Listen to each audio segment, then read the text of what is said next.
ओम श्री गणेशाय नमः। श्री जानकी वल्लभो विजयते श्री रामचरितमानस सुंदरकांड पंचम सोपान दोहा नंबर 34 से लेकर 35 तक हिंदी अर्थ बोले से रामचंद्र की जय। तो कपिपति बेगी बोलाए आए जूथ पूजूत नाना बरन अतुल बल बानर भालु बरूत रामचंद्र की जय। तो बानर राज सुग्रीव ने शीघ्र ही बानरों को बुलाया और सेनापतियों के समूह आ गए। बानर भालुओं के झुंड अनेक रंगों के हैं और उनमें से अतुलनीय बल है। सबके पास जो है सबके सब बलशाली हैं।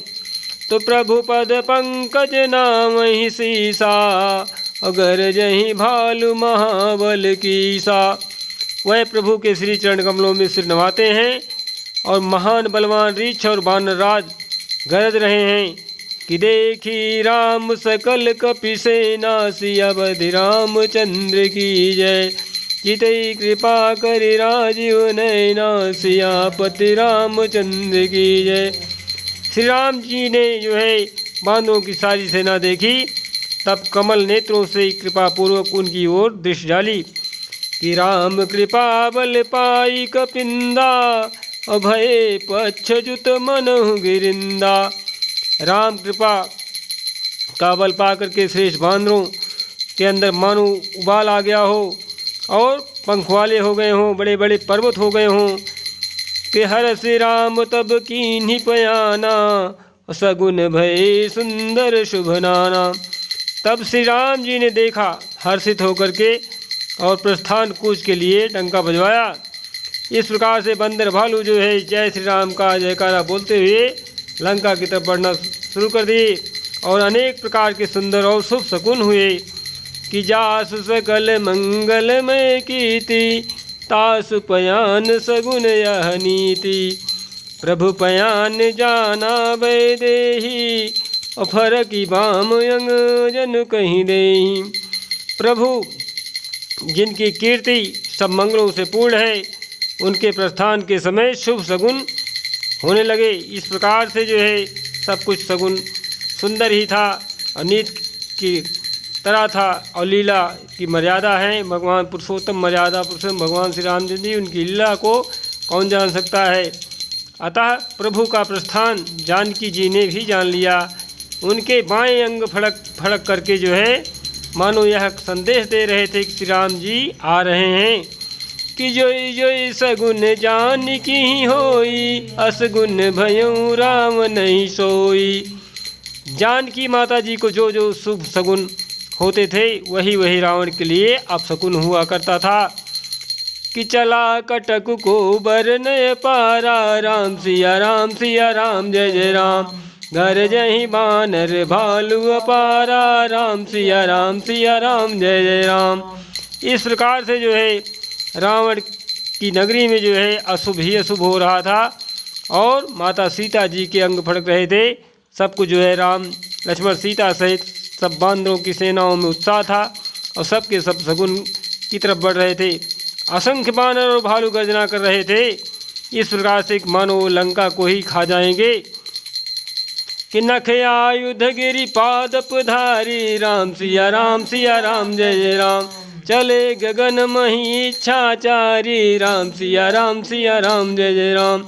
नख की ही तरह जिनके शस्त्र हैं और इच्छा अनुसार सर्वत्र बेरोक टोक चलने वाले रीछ बानर पर्वतों और वृक्षों को धारण किए हुए आकाश मार्ग से और कोई पृथ्वी मार्ग पर चल रहे थे कि के हरिनाद भालु कपि करही राम सिया राम जय जय राम। डगमगाही दिग्गज जय करही राम सिया राम जय जय राम। वह सिंह के समान गर्जना कर रहे थे। उनके चलने और गरजने से दसों दिशाओं के हाथी विचलित होकर के चिघाड़ रहे थे। जय सिया राम जय जय राम। चेक करही दिग्गज डोल मही गिरी लोल सागर खर भरे। दिशाओं के हाथी चिघाड़ने लगे, पृथ्वी डोलने लगी और पर्वत जो है चंचल हो गए, कांपने लगे और समुद्र जो है खलबला उठे कि मन हर्ष सब गंधर्व सुर मुनि नाग किन्नर दुख टरे। गंधर्व देवता नाग मुनि किन्नर सब के सब जो है मन में हर्षित हुए कि अब हमारे दुख टल गए हैं। कि कट कट ही मर कट बिकट बहु भट कोटि कोटि निधाम ही। और जय राम प्रबल प्रताप कौशल नाथ गुण गण गावहीं। अनेकों करोड़ों भयानक बानर योद्धा कटकटा रहे हैं और करोड़ों दौड़ रहे हैं कि क्या है। कट कट ही मर कट विकट भट बहु कोटि कोटि निधामहि। जय राम प्रबल प्रताप कौशल नाथ गुण गण गावहीं। करोड़ों प्रकार के बंदर और करोड़ों प्रकार के भालू और करोड़ों प्रकार की दौड़ मचा रहे हैं। प्रबल प्रताप कौशलनाथ भगवान श्री रामचंद्र का प्रताप जिसके सिर पर है उसको कौन हरा सकता है।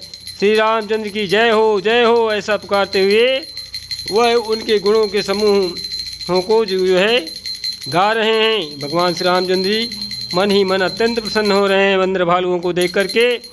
कि सही सकन भार उदार ही पति और बार बार ही मोहि।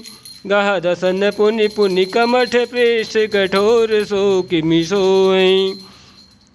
उदार परम श्रेष्ठ और महान सरफराज शेष जी भी सेना का बोझ नहीं सह सकते। वह बार बार मोहित हो जाते हैं, घबरा जाते हैं और पुनः पुनः जो है कच्छप की कठोर पीठ को दांतों से पकड़ते हैं। ऐसा करते अर्थात बार बार दांतों को गड़ाकर कच्छप की पीठ पर लकीर सी खींचते हुए वह कैसे शोभा दे रहे हैं। कि रघुवीर रुचिर प्रयान प्रस्थति जानी परम सुहावनी। और जनु कमठ खर पर सरप राज सुलिखत बिचल पावनी। मानो श्री रामचंद्र जी की सुंदर प्रस्थान यात्रा को परम सुहावनी जानकर उसकी अचल पवित्र कथा को सरफराज शेष जी कच्छप की पीठ पर लिख रहे हैं। यही विधि जाई कृपा निधि उतरे सागर तीर। और जहाँ तहाँ लागे खान फल भालु विपुल कपिवीर। सियापति रामचंद्र की जय।